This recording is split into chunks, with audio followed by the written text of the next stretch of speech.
Hello and welcome to the Tarkis zone.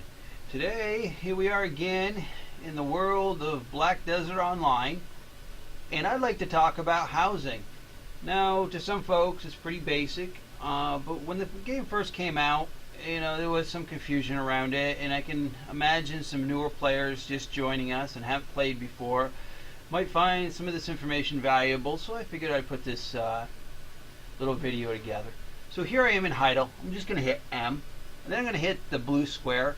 Now, I can actually hit the blue square in any town and purchase what I need, as long as I have contribution points. But I'm going to go to Heidel here, and as you can see here, I don't have any contribution points. I'm going to explain to you how to do this. There's no real point showing you how you invest and how you take away. I'll explain that without really doing it. So for example, in this town, you're going to see houses. You see these lines that connect them? That means that you can, if you want to buy this house, it's called 5-3. You can see it's labeled that. And this one's 5-1. This one's also part of 5-1, but expansion. It's the second floor. And this is 5-2. So the first house you would need to buy is this one right here, because you have to buy the houses that precede. To get this house, you have to buy this house that precedes it, because they're linked. So if I wanted to, I'd click on that and it would tell me what is available here that I could buy for the first floor. This is 5-1 first floor. And for example, I could buy the storage that only costs 1 contribution point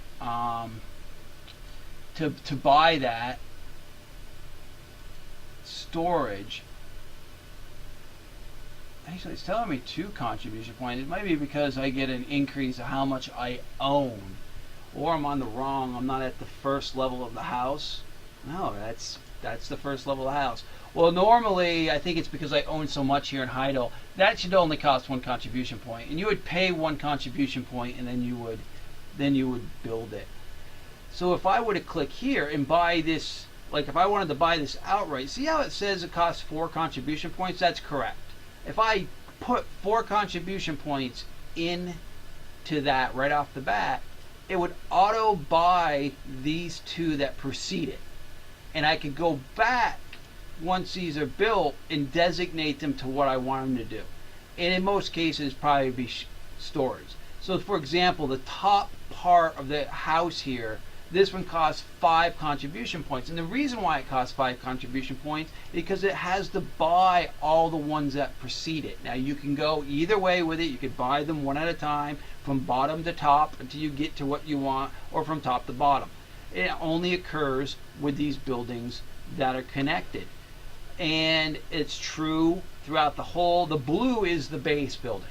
That is the first floor of the complex. That's why that blue box is 6-1, and that's 9-1, and that's 4-1.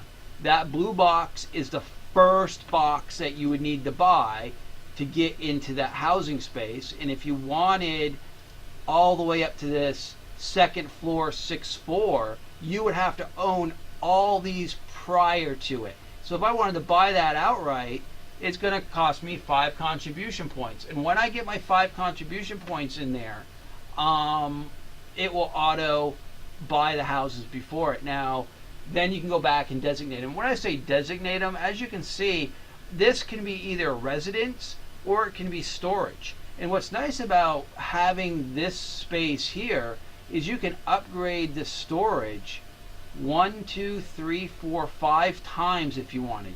Upgrades do not cost contribution points, but they do cost money. So for example, to get into this house, it's going to cost you 5 contribution points.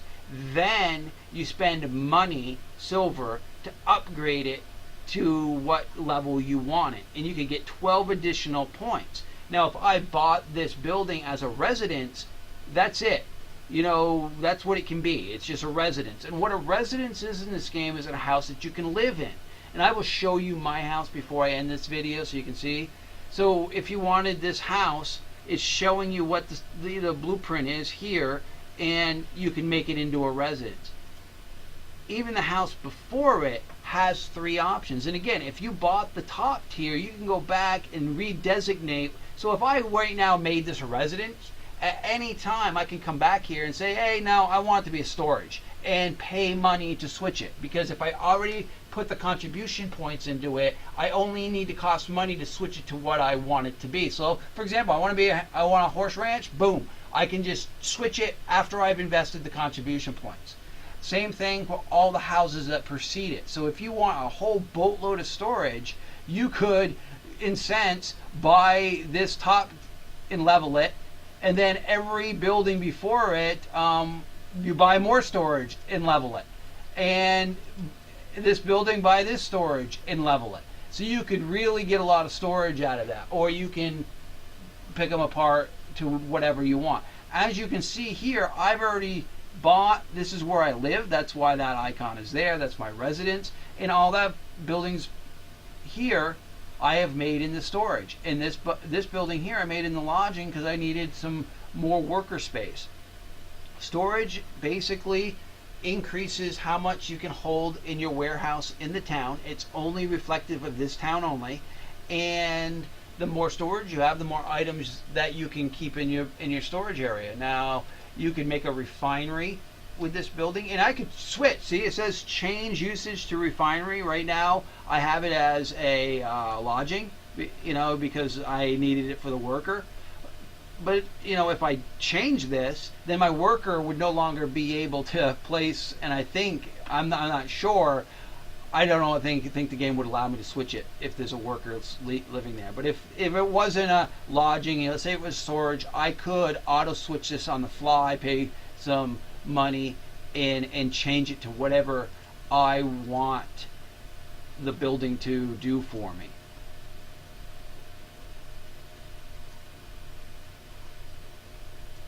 As you can see, I've got quite a bit of property. I've made this in the storage, this in the storage, this in the lodging for my workers. This is an actual costume shop, only a rank 1 costume shop, but I tend to swap this around.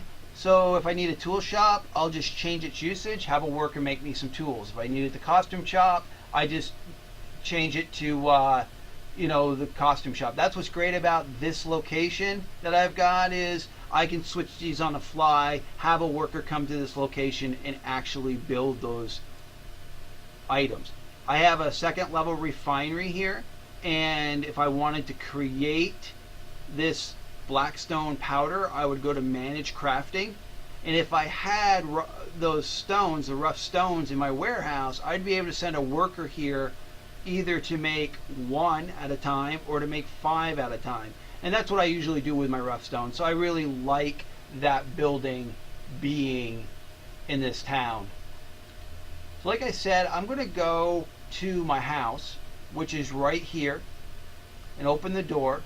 And in the housing, you can place furniture wherever you want. And I'm not going to really get into the details of placement and what, but I will just show you the interface. You hit the control key, you hit place mode, and here we are. And if you have items in your inventory, you can place them down. You can click on an inventory that is already on the floor and pick it up. That goes to your inventory, and then I could grab it from my inventory again and put it back down if I want. And then what you do is hit the control key again, the escape key, and you hit yes. And see, the bed is now in a new placement. That's really the placement factor. And any residence that you try to buy in this town has a different blueprint. It has a different, like say for example, this house here. I mean, it's totally open. Some will tell you if they have residence. Some will even tell you if they have a second floor. Let's go to mine. Mine has a second floor. So this is the residence that I have. I'm not really sure where it tells you there's a second floor. Maybe you just have to go there and walk it. Because that's the other thing about any building that you buy. Other people own it. So basically you can own anything you want and someone else can own it too. So if I go to this and go to this icon here, and I want to look at the one rank guy, and I can enter that, boom, this is his house. This is what his house looks like, and he's got it very much well decorated. As you can see, it's the same house I own, but it's his house, and he's got it decorated very nicely. And I'll go back out here, and then I can go back in there, and it's going to load my house. It's only going to load someone else's house if I ask it to. And if I go to that icon again, if another guild member or friend owns the house, I'll go to guild. So I'm the only one that owns a house here. Do I have any friends? Ooh, I do. I got 2 friends. And they own a house here. So I'm going to enter their house, and I'm going to go inside. So this person, this friend of mine, is pretty much doing making crack in his basement here, I guess. And what else is he doing? Oh, yeah, it's like a crack house here. I mean, he's got a bed and he's got his lab at the bottom. I guess he hasn't really put much effort into that. Well, so let's go to another house. At one time, I owned this house, and I'll tell you why I owned this house at one time. This is the top player. Wow, he's got it pretty much crammed in here. What I did is, at one time, had owned this house, and because at the time I was ranked 1, that was the ranked 1 guy now that's in that town. If you get a rank 1 house, residence in any town, nodes actually will appear on the map that no one else can see. A node will appear here, and it allows you to send a worker to that node, and it's basically you investing in the town.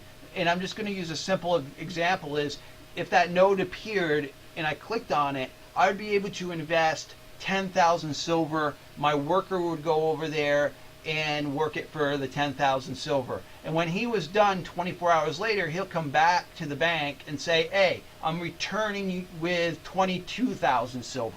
And that's your profit. That's what you got. You get the money that you invested, and you get a profit.